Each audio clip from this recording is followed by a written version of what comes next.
Este es el quinto video del curso Cadena de Custodia. Continuamos con la etapa de recolección, embalaje y rotulado de los indicios. En el levantamiento del indicio que vamos a realizar, las manos deberán estar debidamente protegidas con guantes y utilizando el instrumental apropiado. Antes de iniciar el levantamiento, se deberá realizar el inventario o registro de la cadena de custodia. Para objetos muy pequeños, usar pinzas con puntas de goma o caucho o colectar todo el objeto. Si al recolectar el indicio se llegue a dañar, hay que realizar una anotación, ¿sí?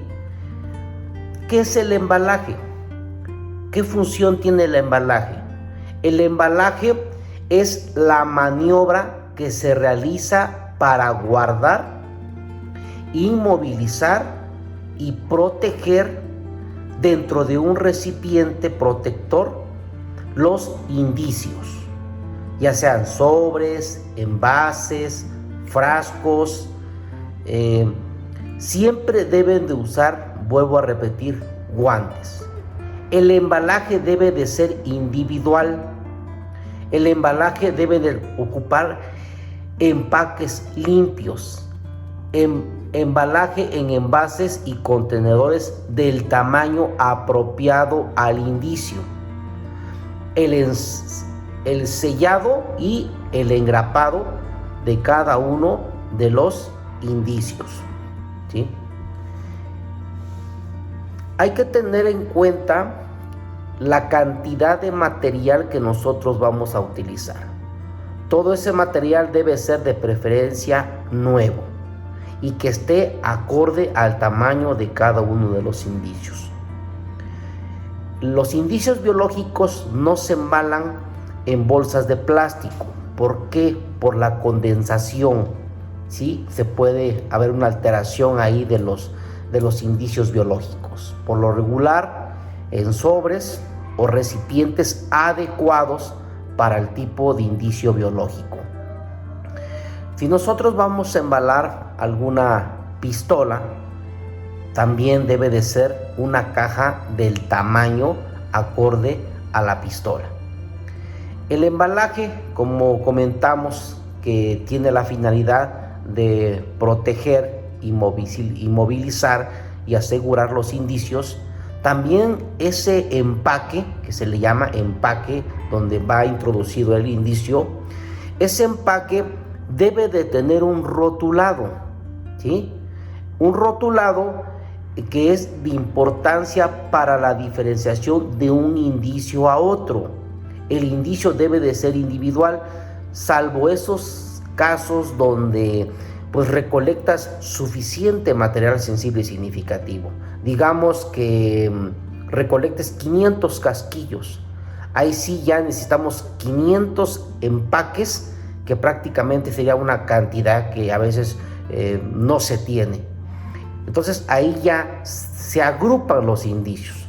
Digamos, grupo número 1 son 35 casquillos que en su base presentan la leyenda X, Y o Z, digamos. Entonces ya es en un solo empaque, ¿sí? Porque sí, individualmente va a ser complejo. Entonces solamente en esos casos sí se llegará a utilizar un solo empaque para varios indicios, siempre y cuando ese indicio corresponda a la misma ubicación, al mismo tipo o a la misma clase. El rotulado. ¿Qué va a tener el rotulado? ¿Qué datos básicos debe tener el rotulado? Desde la fecha y hora, dirección del lugar de intervención, número de carpeta de investigación, número de indicio, la ubicación exacta que se localizó en el lugar donde fue recolectado, la clase de indicio, ¿sí? En esta parte, el tipo de indicio que tiene, las observaciones, el nombre y la firma del investigador. Esos son los datos básicos que se requieren en un rotulado que va a llegar en lo que es en el empaque. Ahí va este rotulado. Hay que tener en cuenta que nosotros ya tenemos nuestro registro de cadena de custodia, ¿sí? En el anexo que ustedes ven en su manual, descarguen ese registro de cadena de custodia y lo vamos a requisitar. El registro de cadena de custodia, muchachos, es bien importante porque se tiene que realizar ahí en el lugar. Debe de ser manual. No podemos nosotros realizarlo a equipo informático, salvo que nosotros en la escena tenemos una computadora, tenemos esas herramientas, pero en el dado caso que no lo tenemos, pues sí debe de ser a mano, ¿sí? A letra de molde, para poder nosotros justificar que en ese momento se está realizando el registro de cadena de custodia, ¿sí? Es bien importante nosotros tener los formatos suficientes para el requisitado de la cadena de custodia. ¿En cuántas cadenas de custodia vamos a realizar? Todo va a depender del tipo y la clase del indicio que nosotros tengamos. Supongamos que estamos frente a una escena. Yo encuentro una pistola, encuentro 3 casquillos y un cartucho. Y tengo 3 indicios que son patrones de manchas de sangre. Por el tipo de indicio del patrón de mancha de sangre a los elementos de índole balístico, vamos a realizar 2 cadenas de custodia, ¿sí? Eso es lo ideal. No podemos realizar una sola cadena de custodia porque se requiere diferentes especialidades para el análisis de esos indicios. La cadena de custodia de los indicios biológicos se va a un laboratorio de química, ¿sí? Donde se va a analizar, o si es posible, hasta el laboratorio de genética. Y lo que es los elementos de índole balístico, se va desde también lo que es, en primer lugar, podemos someterlo a un estudio de lofoscopía, posteriormente a un estudio de química y al último un estudio de balística, ¿sí? Esa secuencia nosotros que hay que respetar. Yo no lo puedo primero mandar a balística porque el balístico, como va a manipular el arma de fuego, en qué condiciones se encuentra, y nos puede borrar, nos puede alterar algún fragmento lofoscópico que se encuentre en la superficie de la pistola o en algún elemento balístico, ¿sí? Y de la misma forma no lo podemos pasar primeramente al químico, porque el químico también va a manipular el arma, lo va a sujetar para poder realizar el examen correspondiente. Entonces lo ideal primero es el lofoscopista. También tiene que tener mucho cuidado el lofoscopista, porque la prueba química, pues sobre todo es de interés el interior del cañón para ver si esa arma de fuego fue recientemente disparada. Entonces, por eso es la razón de que se requiere 2 cadenas de custodia en el ejemplo que le estoy poniendo. Entonces, siempre hay que hacer una valoración. ¿Qué tanta evidencia tengo? ¿Qué tipo de indicio tengo? ¿A qué clase pertenece? Y de eso nosotros vamos a realizar las cadenas de custodias que sean necesarias, ¿sí? No confundamos y no combinemos indicios biológicos con indicios físicos, o indicios físicos con indicios químicos. ¿Por qué? Porque se requiere de diferentes especialidades. Y recuerden que todo indicio debe de llevar su registro de cadena de custodia. En el Caso que les estoy explicando, que tenemos los casquillos, el cartucho y la pistola, pues todos son indicios físicos y también corresponde a la misma clase, ya que todos son elementos de índole balístico.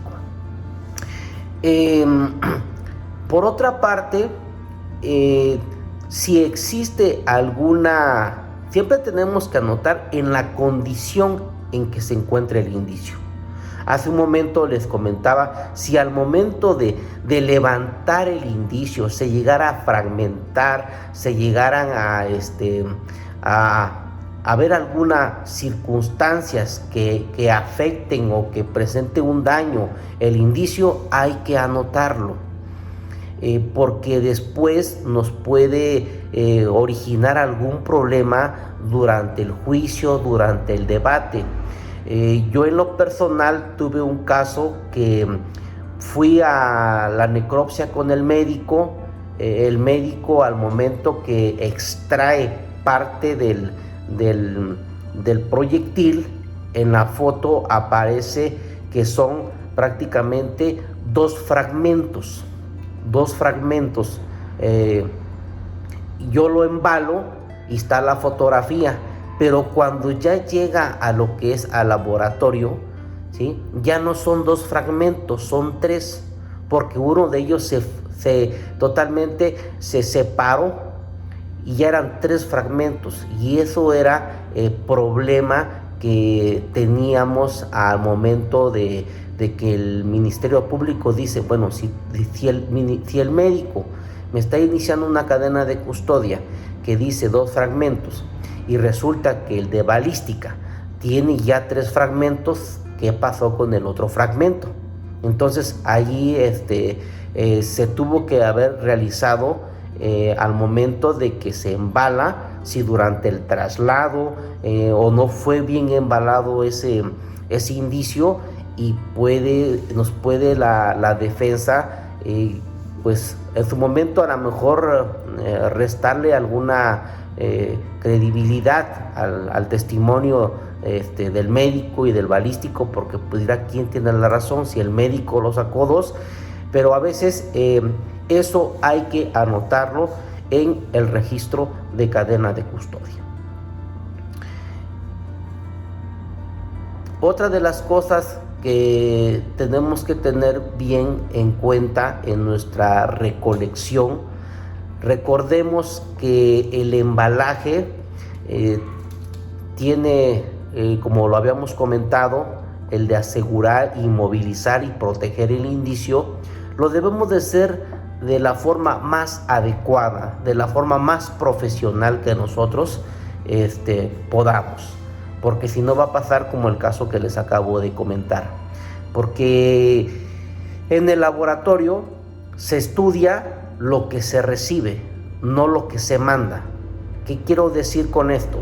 Que si durante el traslado el indicio sufrió alguna modificación, sobre eso va a ser el resultado del especialista del laboratorio.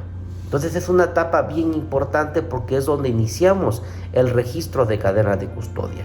Hay que tener muy en cuenta y no confundir la hora de arribo con la hora de intervención y la hora en que se empieza a recolectar cada uno de los indicios, ¿sí? O al momento del levantamiento, ¿sí? Esa es la hora que nosotros tenemos que documentar en el rotulado, y en ese rotulado también tiene que coincidir con todos los registros que se encuentran en la cadena de custodia. Ha terminado el quinto video del curso Cadena de Custodia.